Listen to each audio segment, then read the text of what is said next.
The Yankees lost a tough one after an incredible pitcher's duel between Gerrit Cole and Chris Bassit on Wednesday night. Could they have avoided that loss? Let's figure it out. You are Locked On Yankees, your daily New York Yankees podcast. Part of the Locked On Podcast Network, your team every day. Welcome to Locked On Yankees, which is part of the Locked On Podcast Network, your team every day. Thank you for making us your first listen every day. I'm Stacey Gotsulias. With me, as always, is my producer, Steve Granado. Steve, what's going on? Hey, we got a finale preview coming up later on in the show. Of course, Locked On Blue Jays host Craig Ballard, who has been here all week, is going to join us one more time to preview the Nestor versus Jose Berríos matchup. That's coming up at the end of the show. We have an injury update, lots of them, as a matter of fact. We're just going to burn through all of them coming up in a few moments, so make sure to stick around for that. First, Stacey, a 3-0 walk-off loss. Of course, that number is because of one swing, really, that 3 number. In extra innings, Danny Jansen walks off a 3-run shot. Your initial reactions and thoughts to that first loss in Toronto?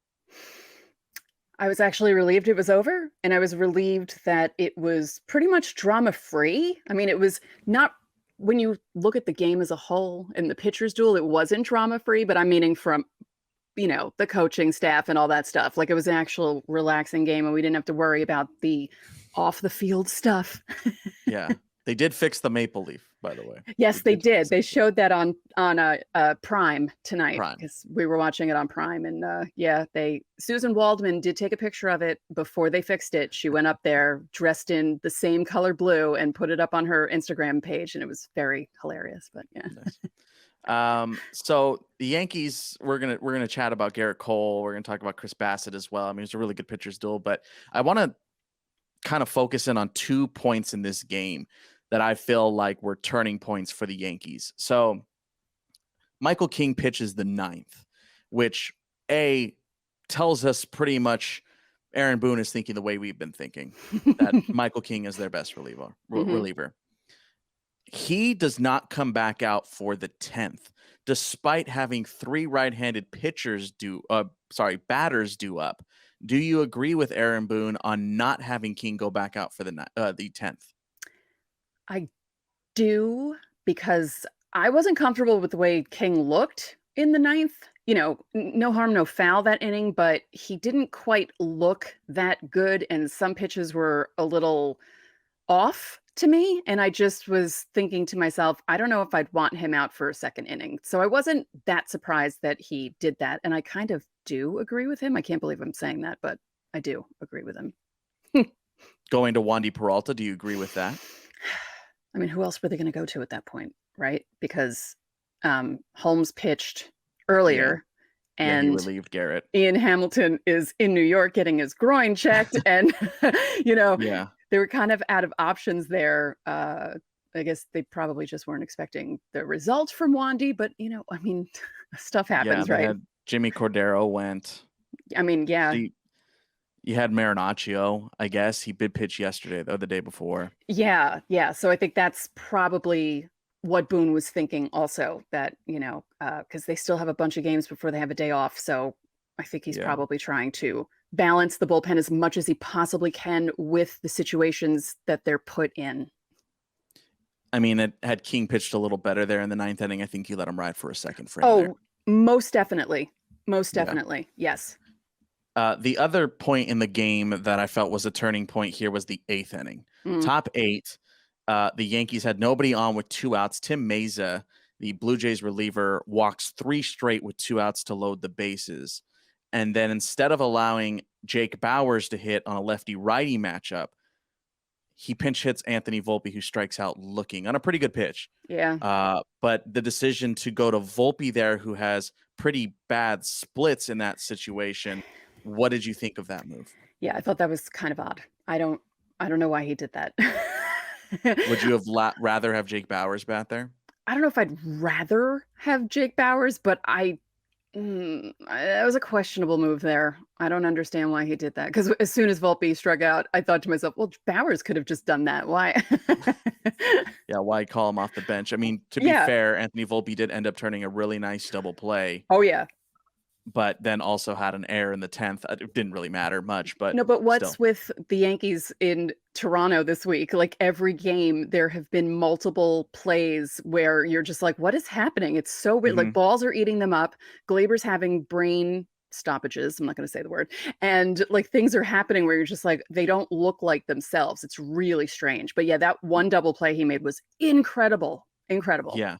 I mean, considering how strong the Yankees have been defensively this season, I feel like this series, some cracks are starting to show a little bit. Yeah, it's just odd to see, even DJ was affected tonight. There was a play there, a couple of plays actually. There was I can't remember who hit it, where Cabrera got it when he was playing short. DJ didn't cut in front of him, and I can't remember who it was, but he was safe at first. And if DJ had cut him off, there was a chance for them to get the runner at first. So yeah, there were some strange things going on with the defense. Was there somebody else that you rather would have had pinch hit there in the 8th? Hicks? No, I'm kidding. No, I can't even think of anyone I would have rathered. I mean, I really would have loved Volpe to do something big there, but yeah. Yeah, because I mean, you had IKF at the moment. He ended up pinch running in the 10th. Actually, I'm kind of surprised he didn't go, even though I don't know, just with the way he performed last night or the other day. Yeah. I don't know. I mean, you can't win a game when you only get 3 hits. Yeah, it's tough. I mean, you're putting this game under a microscope now because of how it went. Yeah. I don't know. I think kudos to the pitchers on the Jays, though. Yeah. I mean, pitching was lights out both sides. I mean, everybody was pinpoint like in that game. I think I probably would have let Bowers ride. Yeah, I actually think so too. Why not? Yeah, I would just let Bowers ride there. I mean, you have 2 outs. You can use Volpe if you go extras, I think, like if you need a pinch runner. Yeah. Or maybe they wanted him in defensively, but they could have waited to do that and put him in defensively instead of having him take that spot. So I mean, that was the best chance right there, obviously. Yeah. Was to score, was right there, especially given you had King ready to go for the 9th. I don't know. Let us know in the comments. Would you have pinch hit Anthony Volpe there in that situation? Also, even though Michael King's 9th inning didn't go that great, would you let him ride it out in the 10th as well? We want to hear what you would have done if you were Yankees manager at the time. Of course, Gerrit Cole, Stacey, he battled. He definitely battled, and he just has not had that pinpoint stuff that he had in April. No, he really gutted his way through this start and made it 6 innings because it looked like his pitch count was way up, and his pitch count was way up. It was up above 100 when he was taken out of the game. But they didn't score on him, and that was the one thing I was worried about going into this, because when we did the preview with Craig, he said, well, actually Vlad is injured. He didn't play tonight, but my first thought going into it when he said, oh, Vlad doesn't have a home run at home, I thought, oh, great, Gerrit Cole is going to be the one to give up a home run. Yeah. No homers. First start 7 in 3 that he hasn't given up a home run. 7 hits, 2 walks, 6 strikeouts, shutout, 6-inning baseball. I love how that's a tough start. But if you watched, on paper, you're like, wow, that's a great line. Yeah. But he had to work for that. He had to work for every single one of those outs. He really did. Yeah. Like some of those counts were getting scary there, and God, I mean, that's why he's the ace, though. Yeah. I'm going to call upon Locked On Yankees listeners and viewers at this moment, because I'm trying to pinpoint what's going on with Gerrit Cole to why he has not been as dominant as he was in the first month of the season, his first 5 starts compared to his last 4 starts. Yeah. I try to look at his pitch locations. I see very little change in where he's throwing the ball.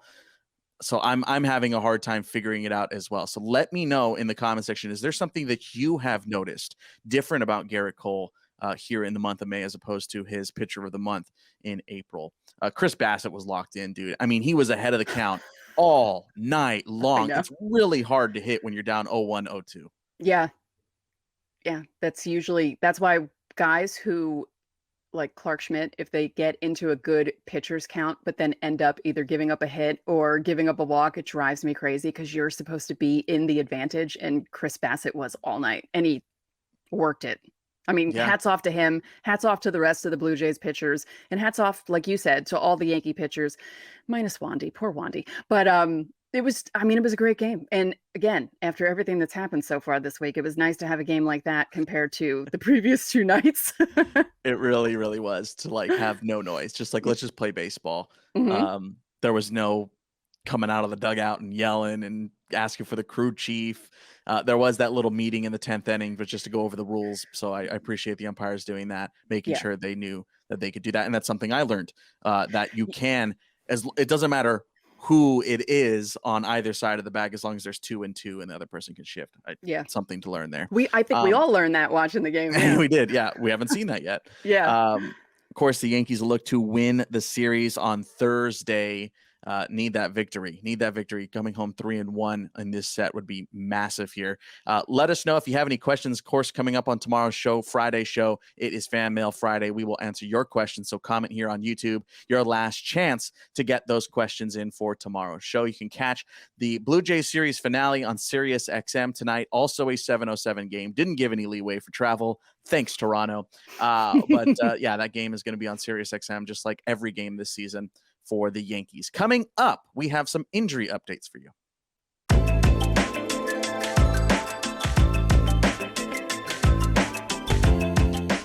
This episode is brought to you by our brand new sponsor, Bird Dogs. Bird Dogs is the best place to buy men's shorts and pants that come in with a built-in liner. As a matter of fact, I'm wearing Bird Dog shorts right now, and I love them. I've been wearing these. These are my first pair, and I love it. I look better.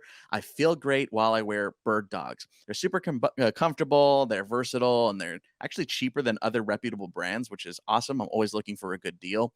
And of course, Locked On Yankees listeners have the opportunity to get some free stuff when you place an order at birddogs.com. They have a ton of different styles and fits that you can choose from, and you'll definitely be able to find something that's right for you. Go to birddogs.com/lockedonmlb. When you enter the promo code LockedOnMLB, they'll throw in a free custom Bird Dogs Yeti style tumbler with every order. And if you're on the YouTube side, I have it right here. It's great. I used this for my coffee the other day and I love it. It kept it cold because I was drinking cold coffee, and it's great. It's great size. I love it. So make sure, again, go to birddogs.com/lockedonmlb and enter the promo code LockedOnMLB.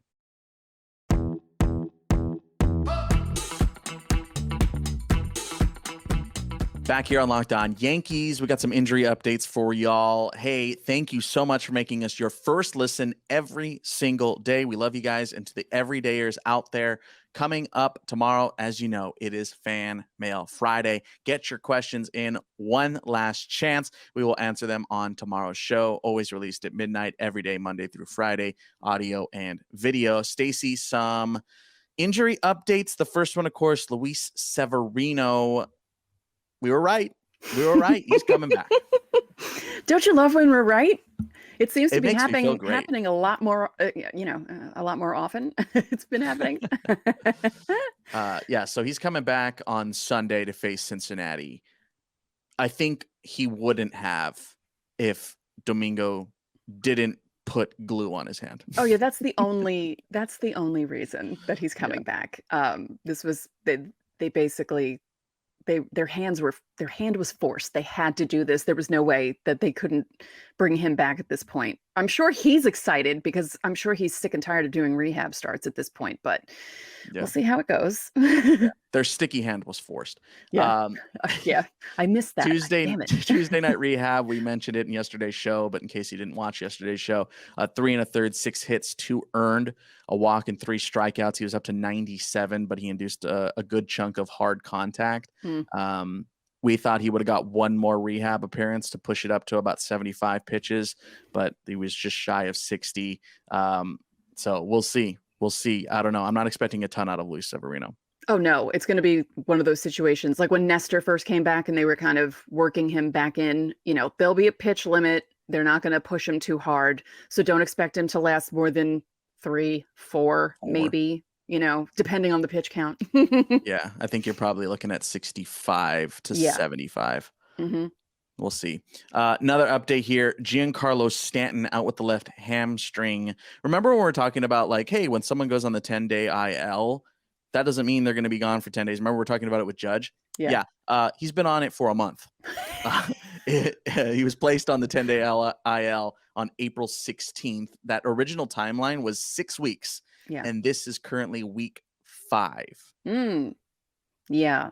Yeah. I mean, at least he's been participating in baseball activities. That's better than him doing nothing. So, there's no timetable yet. There's no rehab scheduled for him, but just hearing that he's doing baseball activities makes me feel a little bit better about this, and that maybe we'll see him in 3 weeks, maybe. There you go. The Locked On Yankees timeline right there. Speaking of timelines. Oh, boy. Yeah. Carlos Rodon, left elbow strain, back stiffness, fell off a cliff. Meteor hit him. I don't know what happened. He got a cortisone shot in his back 1 week ago, back on Tuesday the 9th. Mm-hmm. That was recommended by 3 separate doctors, and he's supposed to get another one this week. Yeah. He apparently is cleared to throw 90 feet. That was the last update I saw from him. So, I joked on Twitter, see you in September. And I put musical notes like the old song from the 60s, see you in September, because I feel like he's not coming back anytime soon. I feel bad for him, man. I really do. Mhm. He threw over the weekend and threw on Monday as well. Like you said, 90 feet is what he's at right now. I'm assuming that means flat ground. Yeah. I don't think he's on a mound yet. No, it is flat ground. Yeah. Yeah, he's not on a mound yet. Can you throw 90 feet? I'm sure you can because you played baseball at one point. Yeah, of course. That's the first base. What do you? I can't throw 90 feet. Yeah, you can. I Get some cannot. air under it. No, I can't. Oswald Peraza, he's been playing with the Rail Riders. He's down with them right now. The team is in Charlotte, which is why Sevy did not pitch for the Rail Riders the other night. Oswald homered in his first game on Sunday. He went 1 for 4. He had an incredible double play turned on Tuesday. Maybe the second best I've ever seen him turn an incredible double play with Oswaldo Cabrera last season. That, by the way, on the call, I screwed up. But incredible play. Oh, yeah. How was that for you on the call, having to call them near each other? Like, did you?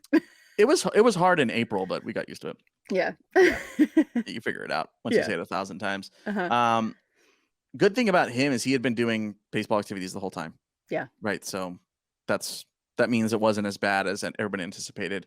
I'm curious to see if they just activate an option.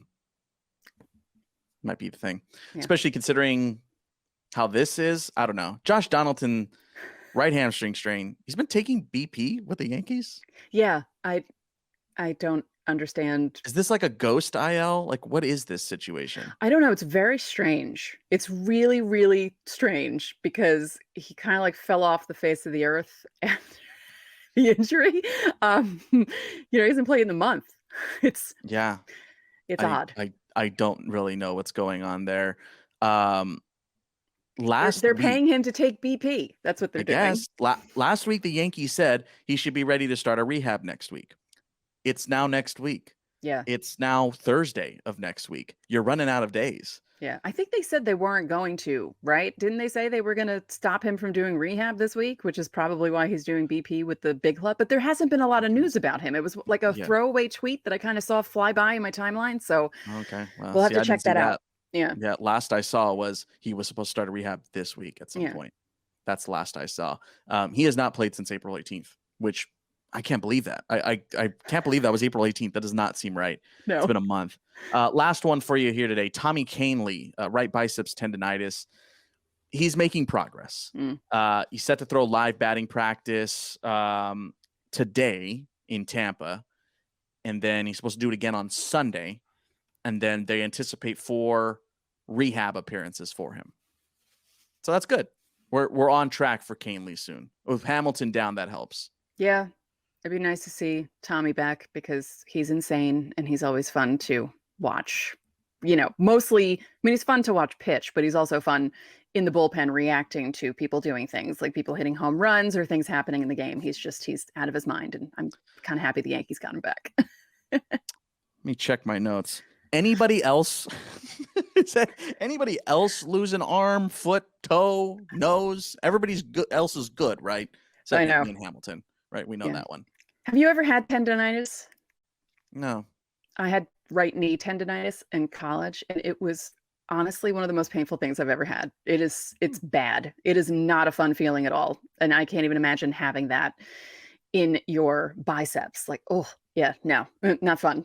I'll do my best to avoid that. Thanks. Yes, avoid everyone. I recommend avoiding tendonitis. Don't get it because it's not fun at all. It hurts a lot.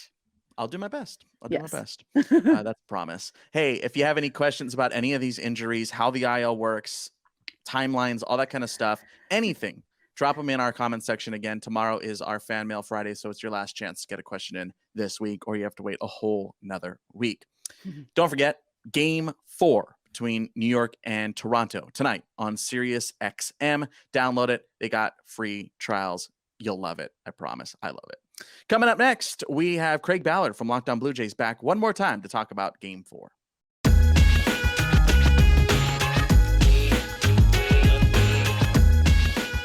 So Rare is a revolutionary fantasy baseball game and marketplace, transforming fans into owners with officially licensed digital cards featuring players from across all 30 Major League Baseball teams. Unlike other fantasy baseball platforms, So Rare managers truly own their fantasy experience, collecting, buying, selling, and competing with player cards against global opponents to win epic rewards. Win or lose, you still own your cards, and there's no cost to play. MLB game weeks happen twice weekly. They span 3 to 4 days, and at the end of each week, So Rare managers who rank at or near the top of their leaderboards win a variety of rewards. It can include So Rare cards, game tickets, merchandise, signed jerseys, and VIP experiences. Prizes may vary depending on the competition. Head to sorare.com/lockedon, that's spelled SORARE.com, to draft your team of free player cards, set your lineup, and start competing today to win epic rewards. Again, that's sorare.com/lockedon to start playing today.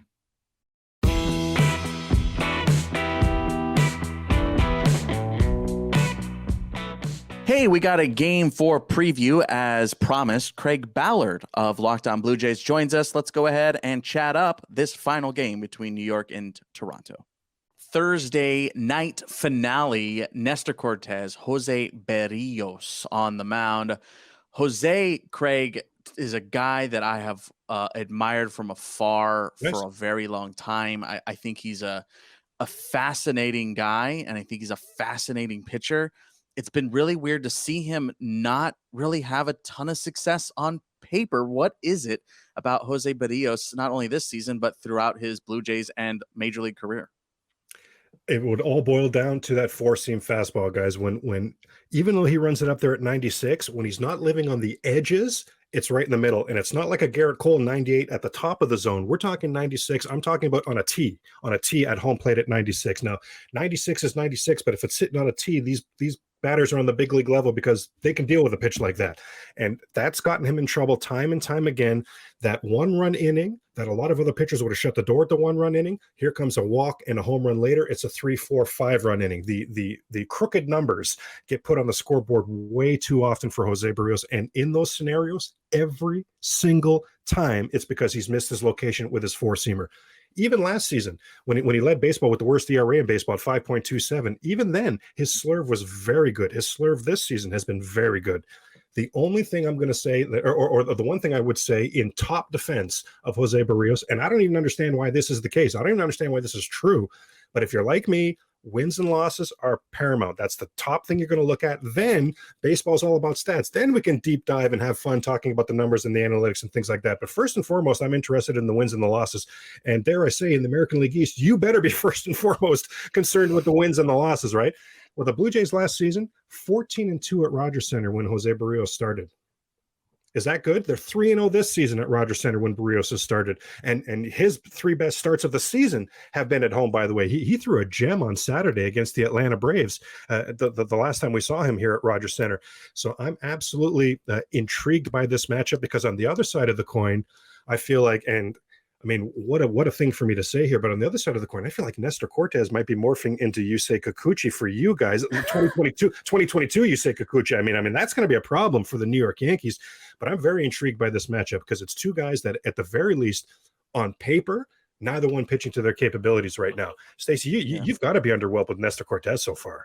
Yeah, I'm a little worried about him. I'll admit that. I'm a little worried just from what I've seen because especially that last start, he can't avoid the big inning. And, that's a problem against an offense like the Blue Jays. It can go from 0 to 100 very quickly. And that's what happened against Tampa this past weekend. So I don't know what's up with him. I don't know it. Well, no, I don't think the injury that he suffered that, delayed his spring training and made everything, he started off slow. I don't think that's affecting him. I don't know if the league is catching up to him, which could be a possibility because, he came, not that he came out of nowhere. He was pitching in the league. He just became this other pitcher, like a totally different guy. And then no one could hit him suddenly. And maybe he's just coming back down to earth.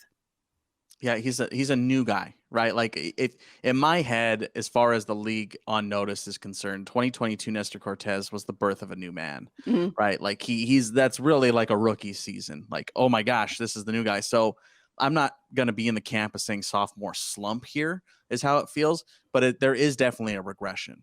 Yeah. Especially recently, two of his last 3 starts have been tough. You mentioned that Tampa outing, Stacey. 3 starts ago against Texas on the road in Arlington on April 30th, 7 earned in 4 2/3. The Yankees have had a mixed bag all season. Night to night, you really don't know what you're going to get, which has made this all the more interesting. But Nestor Cortes, I'm not going to put everything on him. Not going to put the blame of the team's struggles when they have him on him.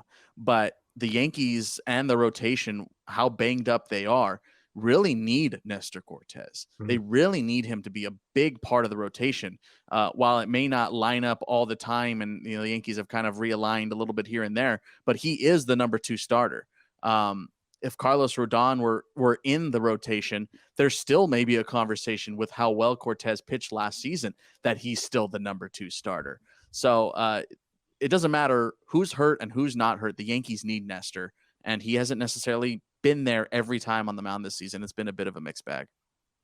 From the outside looking in, his 4-seamer and his cutter look night and day to what it was last season. You talk about that was the birth of a new guy. His 4-seamer and his cut fastball to me last season just jumped on the scene. It just lights out pitches for him, and he was living with him on the corners, and just haven't seen that from him so far this season.